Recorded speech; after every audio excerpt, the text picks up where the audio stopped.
Bonjour à toi et j'espère que tu vas bien. Dans cette vidéo, je vais te présenter un outil indispensable pour pouvoir faire tes propres recherches en matière de crypto-monnaie et surtout pour pouvoir prendre les bonnes décisions dans tes investissements. Personnellement, c'est un outil que je me sers tous les jours et qui m'a déjà permis de prendre d'excellentes positions sur certains projets ou sur des crypto-monnaies très peu connues. Et je suis étonné que personne n'en parle dans le monde francophone sur YouTube. Et c'est pour cela que j'avais envie de te le partager. Et nous allons nous retrouver sur mon écran juste après le générique.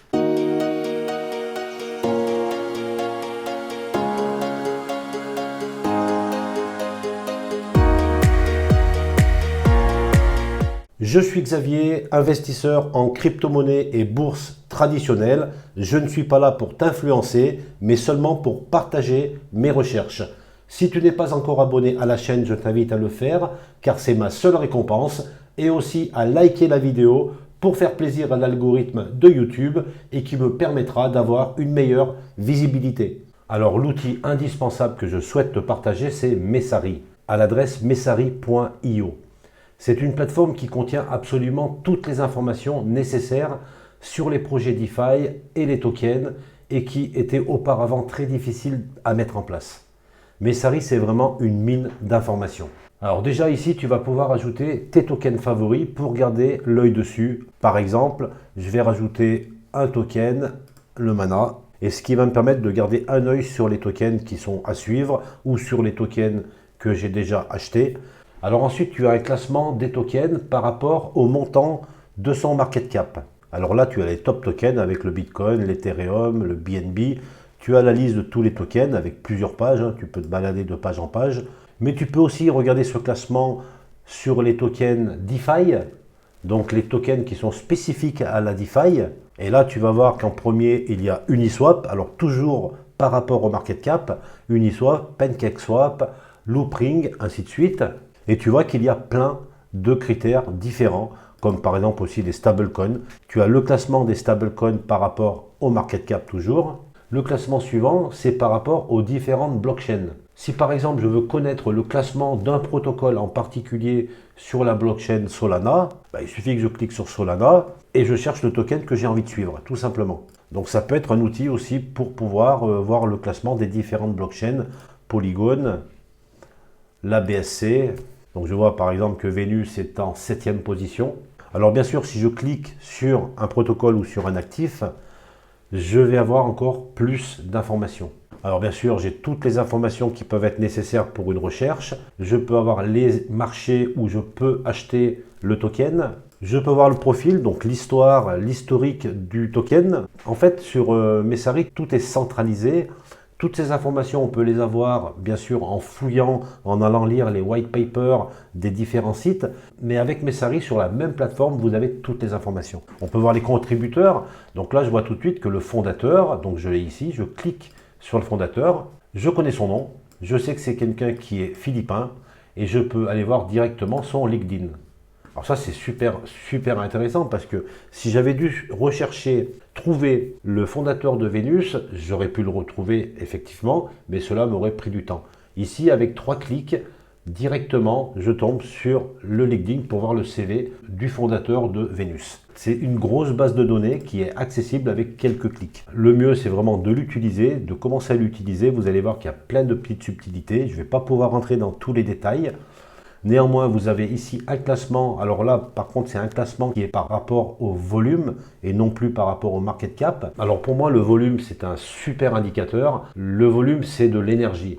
Et lorsqu'il y a de l'énergie, eh bien, il se passe des choses. Si le volume dans les dernières 24 heures explose sur un actif, et si tu es un investisseur à l'affût des opportunités, alors tu dois aller voir ce qui se passe. S'il y a une brusque montée du volume, c'est qu'il y a d'un coup beaucoup plus de transactions qu'habituellement, sûrement à cause d'une bonne ou d'une mauvaise nouvelle. Donc c'est un indicateur qui est à surveiller, moi je le surveille régulièrement. Et de la même façon que tout à l'heure, tu peux avoir accès au top token avec les plus gros volumes réussis, donc c'est un classement qui est un petit peu différent de celui des market cap, de la DeFi, des protocoles DeFi. Et là, alors là, tiens, en direct, je vois une chose, je vois que le Dogecoin, alors le Dogecoin, c'est vraiment un token que je surveille régulièrement parce qu'il y a une grosse communauté derrière cet actif. Et là, de mémoire, ces dernières semaines, le volume dépassait pas 100 millions d'euros. Donc c'était plus personne achetait du Dogecoin ou très peu de personnes. Et il était environ en 10e position, il devait être par ici. Donc là, bah, vous voyez en direct, en même temps que vous, là je vois que le Dogecoin est passé en 2e position avec plus de 2,8 milliards de dollars de volume sur les 24 dernières heures. Donc là, c'est énorme. Il était à 100 millions, il a explosé. Donc là, il se passe quelque chose. Donc ça tombe bien, vous êtes en face de moi, prenez un papier et un crayon, on va étudier le cas du Dogecoin, pourquoi il est monté, pourquoi le volume a explosé. Donc tout simplement, on va cliquer sur le Dogecoin, on va regarder un petit peu ce qui s'est passé. Donc là, comme tout à l'heure, vous pouvez avoir toute l'historique, les contributeurs, donc vous les voyez ici. Hein. Donc on va pas aller dessus, mais on pourrait aller à le créateur. Donc le créateur du Dogecoin, on va aller voir vite fait. Vous voyez, c'est quand même assez simple. Là, vous allez sur son Twitter, directement, Jackson Palmer. Vous allez voir un petit peu le CV de la personne. Ben voilà, donc déjà, vous voyez, 3 clics, on arrive à voir l'équipe, la team, mais on en est à une enquête sur le Dogecoin. Et moi, ce qui m'intéresse, c'est les graphiques du volume. Donc en bleu, ici, alors là, on a le prix en blanc, et en bleu, on a donc le volume. Donc on peut voir que depuis 7 jours, effectivement, bah, il était même à 5 millions, 10 millions, il y a 13 millions. Il était, voilà, 40-50 millions. Il n'était même pas à 100 millions, il était à environ 40 millions, même pas. Et là, d'un coup, en 24 heures, à 9 heures du matin, ce matin, qu'est-ce qui se passe? Ça a explosé complètement. Et puis c'est retombé, bien sûr, ça n'a pas duré longtemps. Hein, voilà. Et pour savoir pourquoi, il y a forcément une news, et ben, on va aller justement dans l'onglet News. Ce que je vais faire, je vais aller chercher les news sur le Dogecoin, donc je vais taper Doge.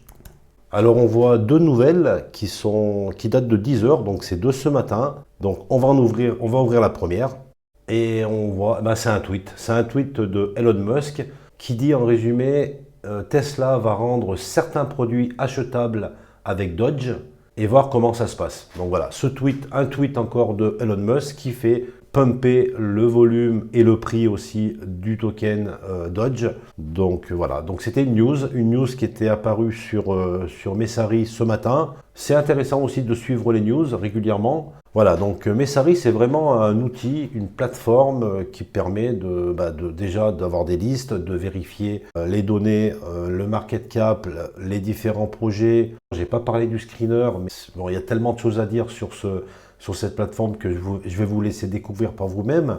Et puis surtout pour pouvoir aussi trouver des nouveaux, parce que l'intérêt c'est quand même ça, trouver de nouveaux projets. Des projets qu'on n'entend pas parler encore sur YouTube, par exemple. Ce produit est assez intéressant justement pour faire nos recherches. On va faire un exemple concret tout de suite. Je vais aller dans les news et je vais essayer en tout cas de trouver un projet qui peut être intéressant. Donc je ne vais pas pouvoir passer, alors, généralement on passe beaucoup de temps pour étudier le projet. Et je vais le faire en mode accéléré. Là par exemple, je vois du Twitch, cofondateur gaming NFT, ça a l'air pas mal. Le fractal, je ne le connais pas. Et on va aller ouvrir ce truc-là. Donc là, déjà, on commence par une news. Il y a du NFT, du gaming. Bon, on va regarder ça. Donc, généralement, je clique sur le token. Puis, on va étudier déjà le market cap qui est tout petit, vraiment petit. On a eu un ATH déjà à 1,26 $. Aujourd'hui, on est à un prix de 0,174. Bon, c'est vraiment un exemple pour vous montrer un petit peu la méthode. Hein. Donc, ce que je vais faire déjà, c'est le fractal, le FCL. Je vais le récupérer. Je vais aller le mettre dans mes favoris. Moi, c'est ce que je fais généralement. Comme ça, je garde un œil dessus. Je vais retourner dans les news FCL. On va voir toutes les news qui sont sur ce token. Il y en a une qui date du 12 juillet 2021. Picasso. Et une qui date c'est celle qu'on vient de voir, donc on va regarder ça, du métaverse, on parle déjà. Voilà, donc on étudie un petit peu tout ça, on lit, on regarde, il y a des liens, on suit les liens. C'est un gros travail de recherche. Je retourne sur... Puis après, il y a aussi le feeling. Hein. Donc le profil, qu'est-ce qu'on voit? On voit du Delphi Digital, New York. Est-ce qu'il y a une team derrière? Ah bah voilà, donc il y a même une belle team. Hein. Voilà, on a du monde. Ils sont à New York, fondé en 2018. Anthony Pompliano, le fondateur. Donc il y a un cofondateur de Delphi Digital. Donc ça doit être une boîte Delphi Digital, elle est là. Delphi Digital. Alors après il faut lire hein, exactement Delphi Digital, qu'est-ce qu'ils viennent faire là-dedans. Dans ce token, Mais en tout cas, on voit que la team est bien présente. Il y a des gens qui sont là. Ils travaillent tous à la même boîte. Leur projet, c'est ça. Yield Guild Game. Delphi Digital. Donc on peut voir leur Twitter. On va aller voir ça. Le Twitter. Vous voyez, c'est tout un travail de recherche. Et justement, le site de Messari, justement, vous centralise toutes les informations. Donc c'est que des clics. Donc ça devient quand même bien plus facile que ce que je faisais avant, à aller sur Internet, à taper le nom d'un projet, à aller récupérer le nom du fondateur, aller sur Twitter, voilà, trouver le bon Twitter, c'était pas évident. Là aujourd'hui, tout est quand même plus facile. Voilà pour cette présentation de Messari. Merci d'avoir suivi cette vidéo et si tu es encore devant ton écran, je te dis merci et à très vite pour de nouvelles vidéos. Allez, bye bye.